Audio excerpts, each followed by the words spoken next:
ఇదిగో మీరందరూ ఆలకించండి, యెహోవా సెలవిచ్చినదేమనగా ఈ గొప్ప సైన్యముకు మీరు భయపడకుడి. యెహోవా ఏం చెప్తున్నాడంటే ఈ సైన్యాన్ని చూసి భయపడద్దు, ఈ సైన్యాన్ని చూసి బాధపడద్దు, ఈ సైన్యాన్ని చూసి దిగులు పడద్దు.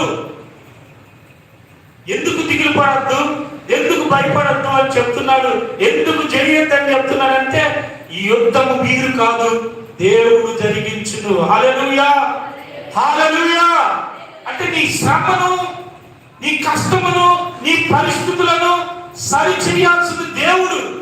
నీ రోగములను, నీ వ్యాధులను స్వస్థపరిచేది దేవుడు.